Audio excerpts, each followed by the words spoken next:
اب میں اسواق ملکی سر کو دعوت دیتا ہوں، وہ آیا اپنے خیالات کو اظہار کریں۔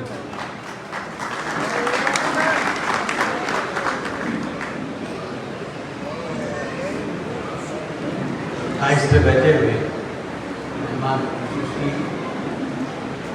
اور معزز سامعین کرام، السلام علیکم ورحمۃ اللہ وبرکاتہ۔ سب سے پہلے میں آپ کو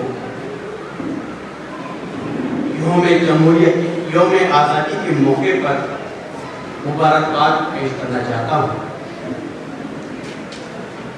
آج ہم صبح سے دیکھ رہے ہیں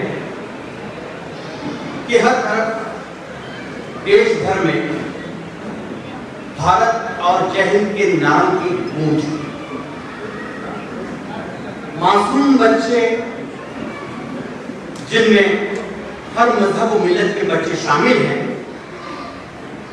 ان ناموں کی گونج اپنی زبان پر لیے ہوئے گونج رہے ہیں۔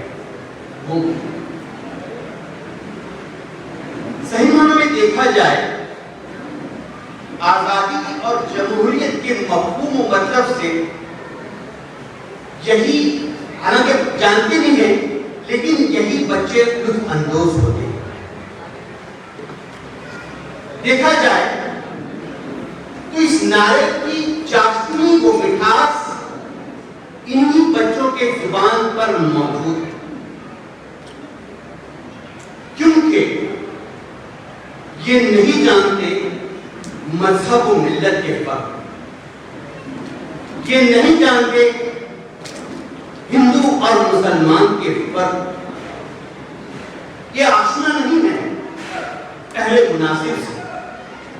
آزادی اور جمہوریت کا مفہوم و مطلب تو بڑے لوگ ہی جانتے ہیں، سیاسی نیتا ہی جانتے ہیں، جانتے ہی نہیں بلکہ اس کا صحیح اور غلط استعمال بھی جانتے ہیں۔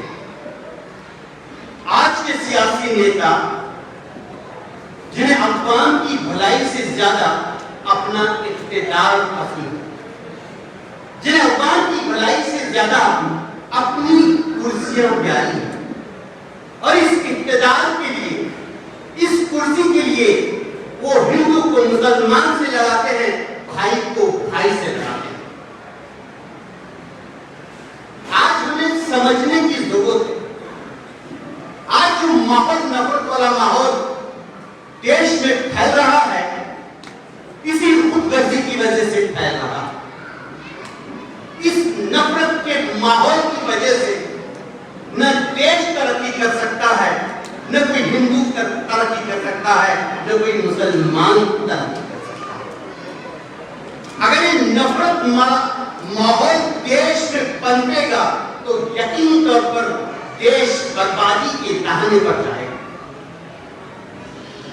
آج جس طرح کی نفرت دیش میں پھیلائی جا رہی ہے، افغان کے بیچ تو پھیلائی جا رہی ہے، نفرت اتنی بڑھ گئی ہے کہ جنہوں نے آزادی کے لیے اپنی جانیں قربان کی تھی، ان سے بھی نفرت کی جا رہی ہے، صرف اور صرف مذہب و ملت کے بنیاد پر۔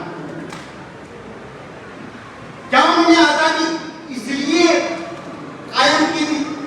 کیا انہوں نے اپنی جان اس لیے قربان کی تھی کہ آج اس طرح کا ماحول پیدا ہو جائے، نفرت کی راجنیتی ہو جائے؟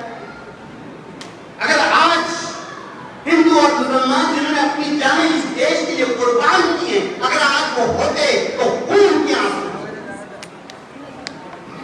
افسوس کی بات ہے کہ ایسے جنگ آزادی کی سورما ان کو ہم یکسر بھلا بیٹھے۔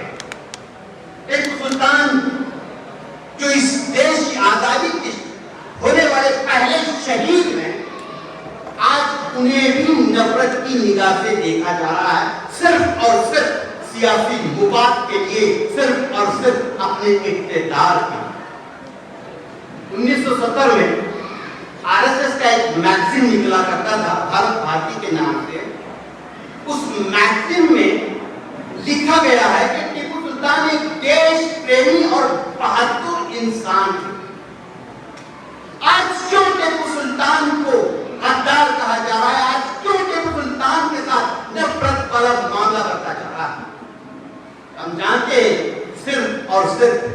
سیاسی الو کو سیدھا کرنے کے لیے اس گنتنگی سیاست کو قربان چڑھانے کے لیے۔ تو میں آپ تمام لوگوں سے یہ کہنا چاہتا ہوں کہ اس نفرت والی راجنیتی کو روکیے، اس کو پروان چڑھنے سے روکیے، ورنہ یہ دیش خطرے میں جائے گا۔ نئے دیش کبھی وشو گرو بنے گا، نئے دیش کبھی ترقی والا دیش کہلائے گا۔ ہمیں کس طرح کا دیش چاہیے، ہمیں کس طرح کا ماحول اس دیش میں چاہیے؟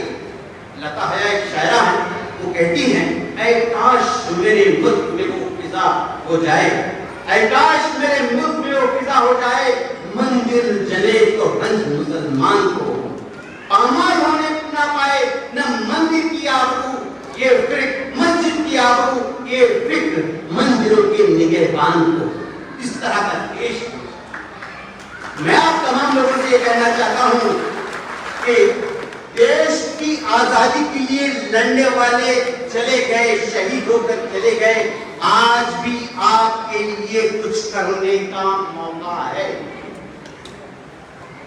آپ کو خاموش نہیں رہنا ہے، انڈیویجول لیول پہ ہو یا اجتماعی طور پر ہو، دیش کے لیے، اس قوم کے لیے، اس سرزمین کے لیے آپ کو لڑنا ہے۔ جہاں کہیں بھی ناانصافی دیکھے، جہاں کہیں بھی نفرت والا معاملہ دیکھے، کوشش یہ کریں کہ اس نفرت والے معاملے کو پیار والے معاملے میں تبدیل کریں۔ تو مجھے وقت بہت کم دیا گیا ہے کیونکہ نماز کا بھی وقت ہے اور بھی مقررین کو تقریر کرنا ہے۔ میں اسی آخری التجا کے ساتھ اپنی جگہ لینا چاہتا ہوں کہ یہ نہ سمجھے کہ آزادی کے شہیدوں نے جو زندگی اپنی گنوائی وہ کر کے چلے گئے، آج بھی اسی طرح کا معاملہ آپ کے بیچ ہے۔ آپ کو بھی قربانیاں دینی پڑیں گی، کیونکہ قربانی اگر دو گے، مجاہدہ اگر کرو گے تو انشاءاللہ آپ ترقی والا مشاہدہ کریں گے۔ بس میں اتنی بات کہتے ہوئے اپنی جگہ لیتا ہوں۔ آپ نے مجھے سنا، بہت بہت شکریہ۔ اور